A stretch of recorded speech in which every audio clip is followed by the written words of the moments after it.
안녕하세요. 11시 50분 청와대입니다. 저는 뉴미디어 비서관실 김선행 정관입니다. 네, 6월 15일 금요일이네요. 11시 50분. 오늘, 정말 무더운 6월인데요. 네, 오늘은, 옆에 나와 계신 분 보이시죠? 이호승 일자리 기획비서관님이 이렇게 저와 함께 먼저 딱 나와 계십니다. 네. 오늘 통계청이 5월 고용 동향을 발표했는데요. 걱정의 목소리가 조금 들려옵니다. 그래서 이 기회에 일자리 기획비서관님 모시고 궁금한 점 풀어보자 해서 모셨는데요. 비서관님 안녕하세요. 안녕하십니까. 네, 아침 기사 좀 보셨죠? 네. 네, 걱정의 목소리들 들으셨죠? 네. 네, 그래서 이렇게 모셨습니다. 지금까지 3번씩이나 저희 11시 50분 출연을 해주셨어요. 참 모실 때마다 어려운 주제로 모시는데도 거절하지 않으시고 흔쾌히 이렇게 출연해 주시고 경제 이야기 쉽게 풀어주셔서 너무 감사합니다. 네. 네, 감사합니다. 오늘도 쉽게 풀어주시길 바랍니다. 비서관님, 오늘 통계청 발표 내용을 다룬 기사들에서 좀 눈에 띄는 부분, 취업자 수 증가폭이 굉장히 줄어들었다는 부분, 실업률이 높다, 이렇게 지적하는 부분들이 있는데요. 이런 걱정들, 비서관님 어떻게 말씀을 해 주시겠습니까? 네, 5월 이제 취업자 수가 늘긴 늘었지만 이제 많이 늘지 않았습니다. 예상보다 조금 부진한 상황인데요. 네.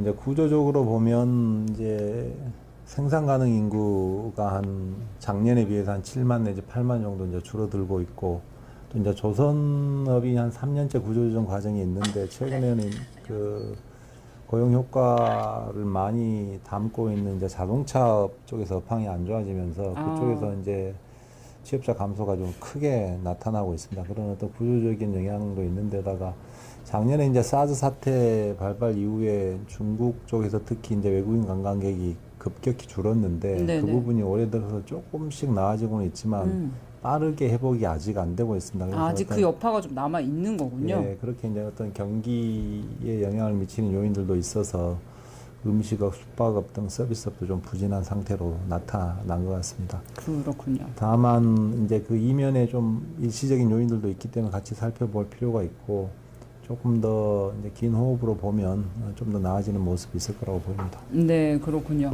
그런데요, 전에 그 비서관님께서 일자리 추경 관련해서 설명하실 때도 말씀을 하셨지만, 이 인구 문제, 인구 감소 추세하고 일자리는 확연한 상관관계가 있죠. 이번 네. 통계에서도 그런 부분이 좀 드러나는데, 어떤 부분이죠, 비서관님? 이제 생산 가능 인구가 작년 이제 하반기부터 이제 감소 추세로 꺾였는데, 네. 그 추세가 이제 올해 들어서 좀 더 이제 급격하게 좀 나타나는 경향이 있고, 특히 이제 교육 서비스 같은 경우에는 지난달과 이번 달에 한 그 1년 전과 비교해서 한 10만 정도씩 줄어들고 있습니다. 교육 서비스업이라고 하면 이제 학생들, 어린이들 가르치는 학원 선생님들. 네, 선생님들 거기에서 네네. 이제 같이 일하는 다른 분야의 일자리까지 같이 포괄하고 있는데요. 예. 근데 이제 인구 감소가 특히 이제 학령 인구라 그래서 학령기, 초등, 중등, 고등학교까지 만 6세부터 17세까지를 놓고 보면 한 해에 이제 그쪽 인구가 15만 내지 20만씩 줄고 있습니다. 그러니까 그쪽에 학생들이 줄고 있기 때문에 이제 학원 같은 데서 일하시는 분들이 자연스럽게 이제 줄어드는 그런 쪽으로 영향을 미치고 있습니다. 네, 참 어쩔 수 없는 문제이기도 하네요. 네, 그렇군요. 그런데요, 고용의 질이냐 양이냐, 지난번에도 오셨을 때 이제 고용의 질 문제 말씀을 하셨는데, 이것도 말 안 할 수가 없어요. 그런데 이번 통계를 보니까 여러 가지로 아쉬운 부분이 눈에 띄는 와중에 고용의 질은 그래도 좀 좋아지고 있는 것으로 나타나고 있습니다. 그러니까 이제 취업자 수가 우리나라가 한 2,700만 정도인데요. 그 중에 이제 상용직이 한 1,300~1,400만 정도 됩니다. 네. 그리고 이제 임시 일용직이 한 600만 가까이 되는데, 상용직은 5월 달에도 32만 정도가 늘었습니다. 그 상용직 32만 는 것은 이제 지난주에 발표했던 그 고용보험 통계, 네네. 고용보험 데이터베이스에서 뽑아놓은 그 가입자 수가 33만 3천 명 늘었다는 것하고 이제 궤를 같이 하고 있는데요. 안정된 직업을 가지신 네. 분이 그만큼 늘어났다는 거잖아요. 안정된 직업 자체는 늘면서 큰 영향이 없이 가고 있는데, 네. 임시직과 일용직이 뭐 11만, 12만, 13만씩 이렇게 이제 줄고 있거든요. 그래서 이제 조금 더 이제 불안한 형태의 근로자들 이런 쪽에서 이제 일자리가 줄고 좀 안정된 쪽으로 일자리는 좀 늘고 있는 것으로 보입니다. 그렇군요. 참 어려운 문제인데요. 제가 어제 받은 자료를 보니까 이 비가 와도 일자리 걱정이 있다고 해요. 이 강수량하고도 상관관계가 있다는데 이거 어떤 얘기인가요, 정확히?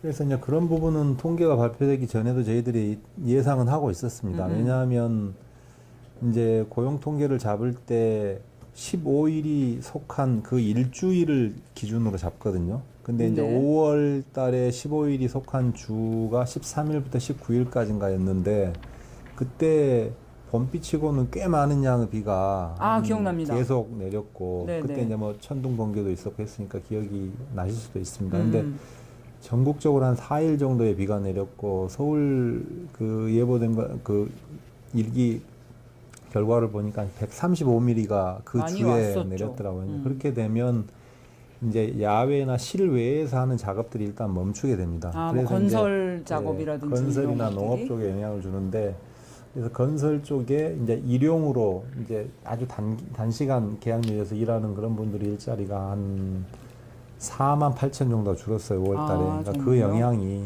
이제 상당 부분 5월 달 지표에도 영향을 미쳤을 거라고 보입니다. 네. 참 이 단기적 지표에 이 강수량도 영향을 준다. 예, 이런 것도 참 간과할 수가 없는데 비서관님 비 많이 오면 또 걱정되시겠어요. 가끔 가다가. 예, 비가 오면은 좀 고용에는 마이너스고요. 네. 날씨가 좋으면 좀 플러스 요인이 됩니다. 네. 참 하늘의 사정까지 고려를 하셔야 되는 그런 일자리 점 때문에 기획 이제 그 비서관님. 매월 동향에는 그런 일시적인 요인이 작용을 하고 네. 그런 것까지를 감안해서 좀 봐야 되는 측면이 있습니다. 그래서 그렇군요. 5월달 지표가 매우 좀 안 좋게 나왔지만 6, 7월까지 조금 더 두고 저희들은 보기를 봐야 된다고 판단하고 있습니다. 네, 다달이 뭐 단기적인 지표만 네. 보고 우리가 판단할 수 있는 건 아니니까요. 그런데요, 통계청 자료에 따르면 실업자가 12.6만 명이 증가를 했고 실업률은 4.0%로 0.4%포인트가 상승한 것으로 나타나고 있는데요. 이거에 대한 해석이 지방직 공무원 시험하고 또 연관이 있다고요, 비서관님?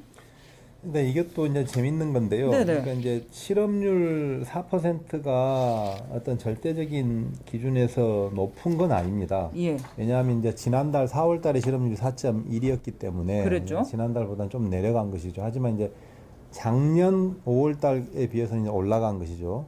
그렇게 해서 이제 보통은 전년 동월 대비라고 예, 하죠. 그러니까 이제 고용 동향을 볼 때 1년 전 같은 달과 비교를 하는데 근데 이제 이게 올해 이제 그 지방직 공무원 시험 날짜를 원래는 6월 달에 보던 것을 5월 달로 당겨서 봤습니다. 한 달을. 네. 당겨서 봤는데 거기에 이제 시험을 응시한 분들이 한 15만 정도 되는데 이제 어떤 효과가 생기냐면 시험 공부를 하고 있는 상태에서는 실업자에서 빠집니다. 비경제활동 인구라고 해서 별도로 집계를 하는데 네. 원서를 내시면 이제 취업을 할 수 있는 상태에 들어왔다고 보고 네. 경제활동 인구, 실업자 이렇게 카운트를 하거든요. 그래서 이제 그래요. 15만이 실업자에서 빠졌다가 다시 이제 들어오는 네. 이런 이제 일시적인 영향을 줄 수가 있습니다. 그래서 아하.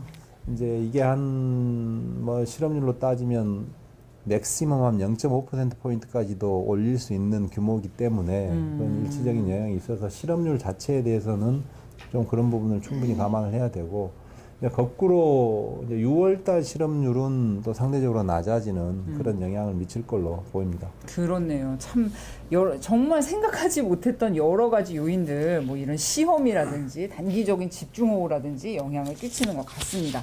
아무튼 이번 동향 발표를 두고 일부 언론에서 좀 걱정을 하기도 하는데 앞으로 일자리 정책 어떻게 가져가실 생각이신지 짧게 한 말씀 부탁드릴게요. 예, 우선 이제 일자리 정책은 조금 더 긴 호흡으로 봐주시기를 부탁드리고 싶고, 네.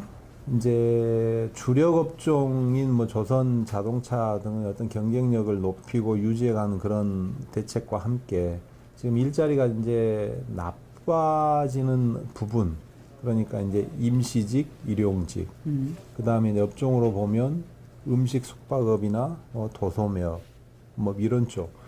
이런 쪽에 있어서 어떤 10대 알바생의 문제라든지 60대 뭐 일용직 그 고령 근로자 문제라든지 이런 쪽에 좀 더 집중해서 맞춤형 대책을 정부가 만들어 볼까 합니다. 네. 이렇게 하고 그런 것과 동시에 이제 조금 더 이제 일자리 질을 장기적으로 좀 개선해 나가는 정부 노력은 지속적으로 추진을 해 나가야 한다고 봅니다. 네, 장기적으로 추진해야 될 과제, 참 어려운 과제 맡으신 것 같아요. 성과 내기도 어렵고 장기적으로 봐야 되는데 국민 여러분 지켜봐 주시길 바랍니다.